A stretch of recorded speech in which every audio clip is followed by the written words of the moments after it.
Bien, buena tarde compañeros. Bueno, tuve ahí alguna falla en cuanto a mi red de internet, por eso se rompió la clase. Pero bueno, en esta parte vamos a continuar. Precisamente estábamos hablando acerca de los antecedentes del sistema penitenciario en México.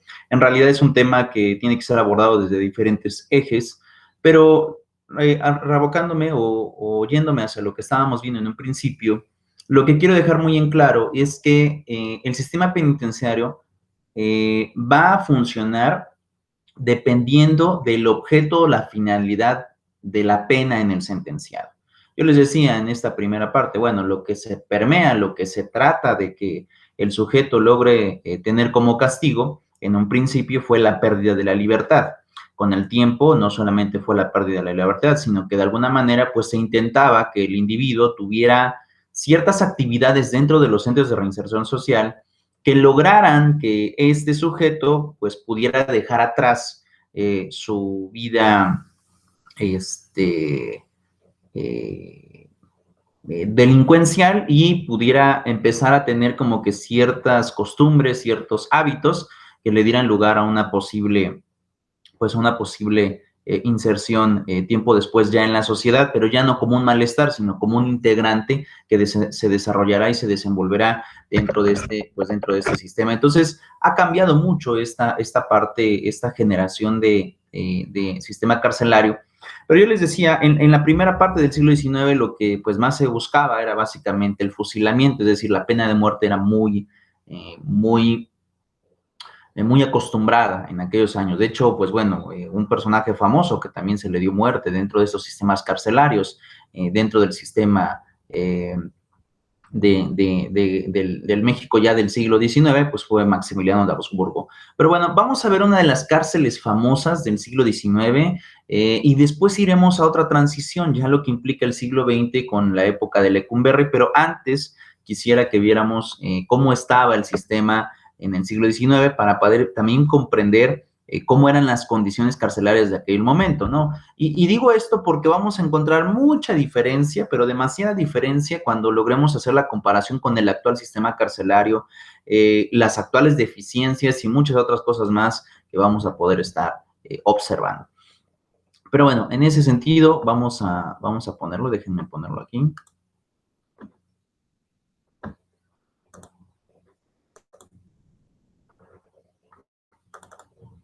Listo, y me voy a ir aquí.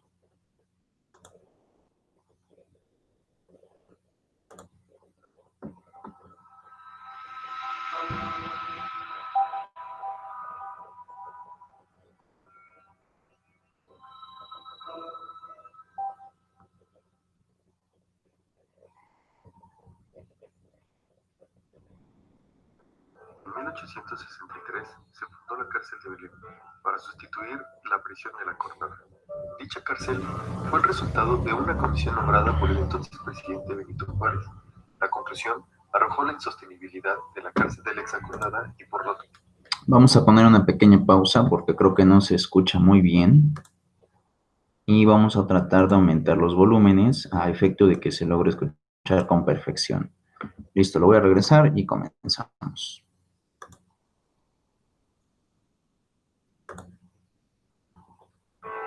En 1863 se fundó la cárcel de Belén para sustituir la prisión de la Cortada. Dicha cárcel fue el resultado de una comisión nombrada por el entonces presidente Benito Juárez. La conclusión arrojó la insostenibilidad de la cárcel de la Exacordada y por lo tanto la necesidad de crear un nuevo centro de reclusión. Para esto se destinó el exconvento de San Miguel de las Mochas o Miguel de Belén. Dicho recinto databa del siglo XVII. En cuanto al ordenamiento del espacio, la cárcel contaba con departamentos para hombres y mujeres, y posteriormente con un espacio para jóvenes menores de 18 años, denominado Departamento de Pericos. Asimismo, destacaba la Providencia, donde se enviaba a los policías presos y arreos de delitos considerados inhumanos o vergonzosos, y el espacio conocido como La Distinción, que eran celdas destinadas a personas que podían pagar por ellas. Durante el tiempo que funcionó, se decía que ingresaban entre 800 y 1000 acusados de haber cometido un delito. Además, la prensa de la época aseguraba que en Belén abundaban los inocentes, esto debido a la ineficiente investigación judicial. La mayor parte de la población carcelaria eran mujeres y de estrato social bajo. Entre los delitos más comunes cometidos por mujeres estaban el de prostitución, robo, robo por lesiones, aborto, homicidio e infanticidio. La cárcel de Belén fue el escenario idóneo para la puesta en marcha del nuevo modelo de investigación que se estaba llevando a cabo en Francia, Italia y Alemania, donde ya se usaba la observación y la experimentación en casos legales. Es decir, la investigación criminal dejó de ser empírica. Para lograr este objetivo, el manual del juez de Hans Gross sirvió como guía para implementar este nuevo método. A partir de 1892 se instalaron los primeros gabinetes antropométricos. Sin embargo, no tuvieron tanto éxito debido a la falta de recursos para su mantenimiento. La cárcel de Belén fue protagonista de distintos eventos tanto en su interior como en su exterior. Destaca la epidemia de tifo que se suscitó en 1910, así como el incendio en la sección femenina en el mismo año. Asimismo, durante la decena trágica de 1913, la cárcel fue blanco de ataques, teniendo como resultado la fuga de reos. Entre los personajes reconocidos que pasaron por sus celdas, se tiene a Jesús Negrete, conocido como el Tigre de Santa Julia, Jesús Arriaga, conocido como Chucho el Roto, y el activista político, periodista y anarquista Ricardo Flores Magón. A finales de septiembre de 1900, reclusas y reclusos de la cárcel de Belén fueron trasladados a la nueva penitenciaria de Lecumberri. Finalmente, en el año de 1933, la cárcel de Belén fue demolida. Posterior a ese evento se creó el Colegio Revolución, actualmente la escuela primaria del mismo nombre, ubicada en la esquina de las avenidas Niños Héroes y Arcos de Belén, en la Ciudad de México.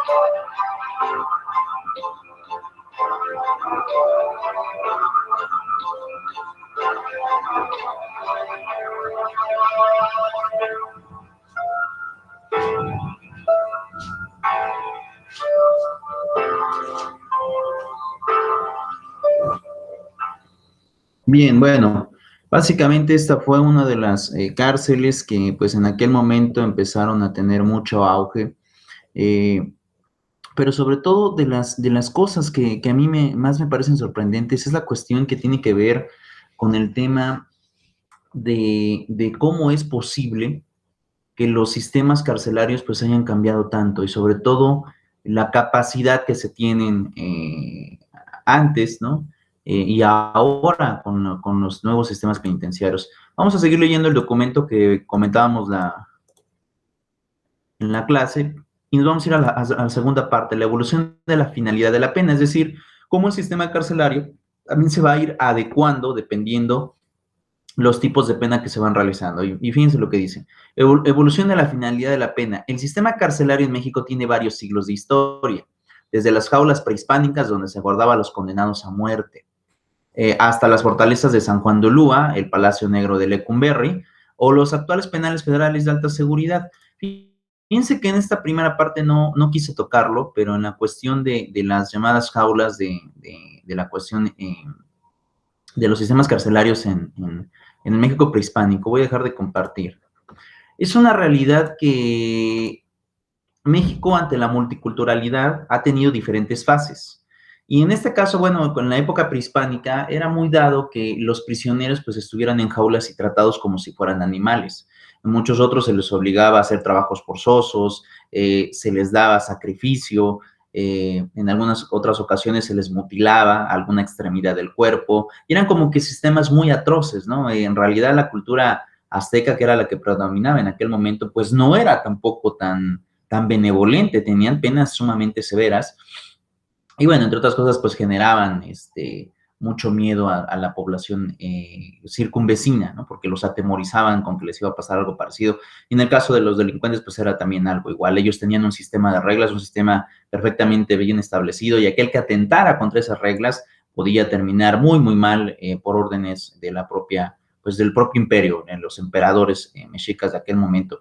Pero bueno, otra parte que viene ya es la parte de San Juan de Ulúa, la parte del Palacio de Lecumberri, que fueron dos cárceles que de alguna manera pues dieron lugar en aparente, en diferentes épocas, pero que sí marcaron como que también otro tipo de perspectiva para poder ver a los penales.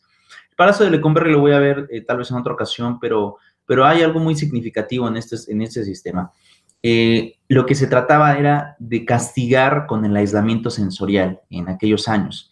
Es decir, no bastaba también simplemente con matarte, sino que en algunos otros el aislamiento de personas llega a ser un sufrimiento también bastante grande, porque lo que hace es la mente es estar divagando todo el tiempo, y lo que implica y lo que genera es que crees realidades o ideas falsas dentro de una realidad que no existe o la que estás viviendo.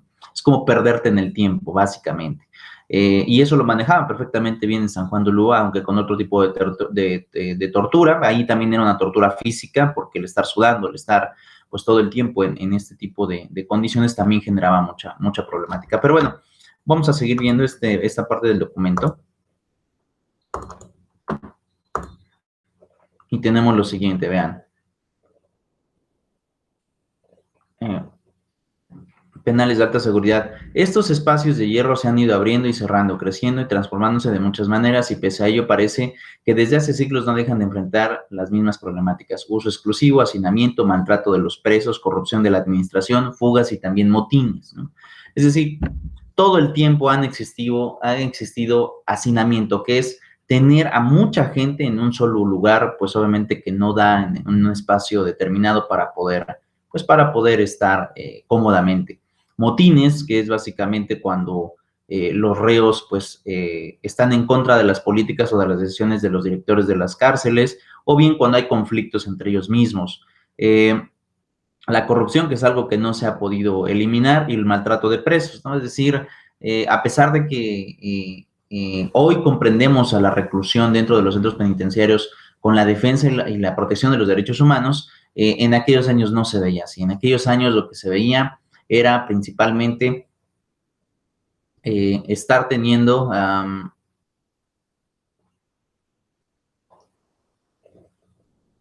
¿cómo explicarlo? Estar teniendo penas, pues sí, de tortura, ¿no? Para que pues muchos de los reos pues pudieran decir algo de información sobre el delito que habían cometido. Y bueno, pues eso implicara violarles todos los derechos humanos. Era una práctica muy recurrente en el siglo XX, en el siglo XIX pues más, pero hoy en el siglo XXI, a pesar de que no se ha erradicado, sí se ha disminuido en gran manera este escenario. Fíjense, este escenario nos conduce a preguntarnos cuál es el propósito de encerrar a una persona en una cárcel, ¿no? Que es lo primero que tenemos que estar visualizando. ¿Cuál y concretamente es la finalidad de perseguirnos como Estado cuando privamos a una persona de la libertad y la recluimos en un centro penitenciario? En México, desde la promulgación de la Constitución General de la República hasta nuestros días, podemos hablar de 3 periodos en cuanto a las finalidades de la sanción carcelaria. O sea, 3 etapas de acuerdo a lo que se ha vivido en la época carcelaria, que esto implica el periodo de regeneración de un reo, que pueda regenerarse, el periodo de readaptación, ¿no? Otra forma o perspectiva de poder ver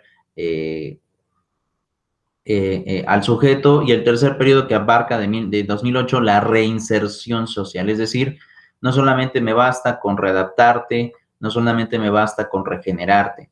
Yo lo que quiero como Estado, pues, es que logres integrarte nuevamente a la sociedad. Pero aquí el problema es el siguiente. Vamos a ver las 3 teorías, no me va a dar tiempo ahorita, seguramente lo veremos en otra sesión, pero lo que quiero que veamos es cómo es posible, ¿no? ¿Cómo es posible que de alguna manera los centros de reinserción estén en una teoría, es decir, en la ley, bajo un esquema, bajo una política, bajo una idea o ideal, y en la práctica sea completamente diferente? Es decir, el propósito y el objetivo que busca el Estado generar muchas veces es completamente discordante de lo que tenemos en la realidad dentro ya pues de los diferentes niveles de gobierno en los sistemas carcelarios. Muchas de las condiciones carcelarias son completamente diferentes y discordantes a lo que se manejaba o a lo que se tenía a los principios de la teoría. Es decir, la práctica va por una parte y la teoría va por otra parte. Eso es algo que no ha agradado tanto en realidad a los sistemas carcelarios. Y vean, vamos a ver otra de las cárceles para que se logren percatar cómo eran los hacinamientos en en el Valle de Veracruz, en Veracruz, en donde pues aparte de que no podías escapar, no te podías escapar, porque esa parte de mar está rodeada de tiburones, dentro las condiciones eran pues muy infrahumanas. También sufrían de maltrato físico de manera abundante y pues no era tan cordial verlo.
Voy a hacer una pequeña pausa y voy a enseñar unas señalizaciones. Lo que ustedes están viendo es una celda en donde, pues bueno, en el techo existen filtraciones. Como ustedes sabrán, este puerto o esta fortaleza se encuentra pues ya como tal en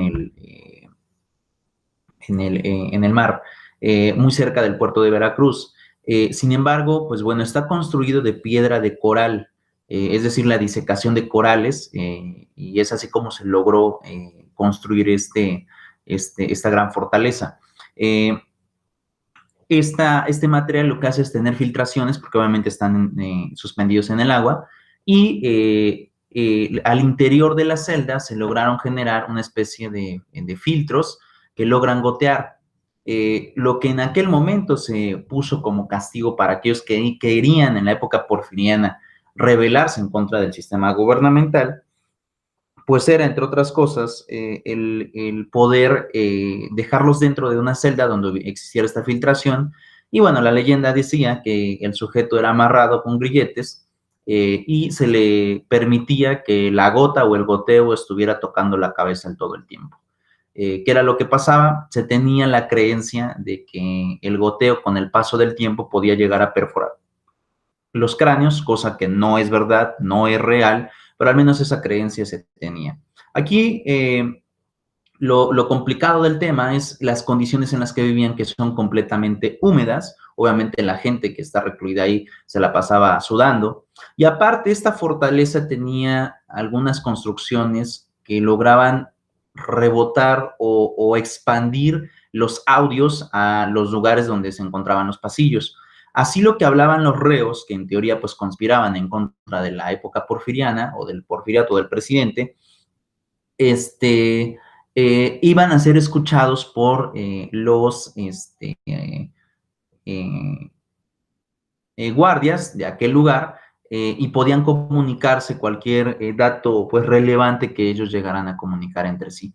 El aislamiento que tenían era tal que pues obviamente los sujetos no solamente pues morían por las condiciones, sino también empezaban a tener trastornos mentales por no convivir con absolutamente nadie. Es decir, es una especie de cárcel sobre otra cárcel, ¿no? Primero te quitan la libertad y por otro lado te quitan la convivencia con personas y eso implica todavía un doble castigo más complejo.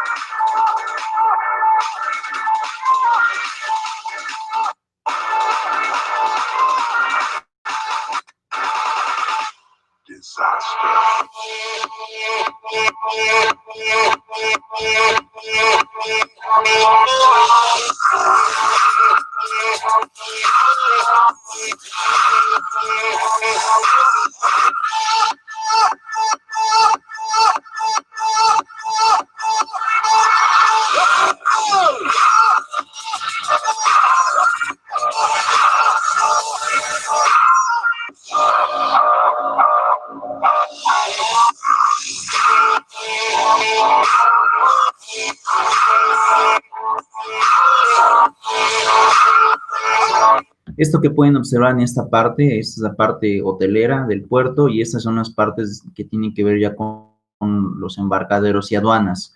Aquí es donde, pues bueno, básicamente están ya una de las aduanas importantes y dos, pues la carga y descarga de contenedores. Esta zona que ven aquí, que estoy señalando de manera marítima, es una de las zonas con ya presencia de tiburones. Es por eso que de alguna forma existía mucha, pues era prácticamente, en teoría prácticamente imposible escapar de allí, porque si tú querías cruzar y llegar a tierra firme nadando, era más fácil que algún tiburón te asediara y pues obviamente te diera muerte. Sin embargo, pues bueno, hubo algunos personajes famosos que sí lograron escaparse de esta cárcel, aunque su propósito primordial pues fue recluir a todo aquel que atentara contra el sistema gubernamental en aquel momento de Porfirio Díaz. Una historia que de alguna manera pues es digna de contarse, ha ido cambiando la perspectiva de los diferentes sistemas penitenciarios, pero bueno, hasta aquí dejaré la sesión del día de hoy, nos estaremos viendo la próxima semana, por mi parte es todo, hasta luego.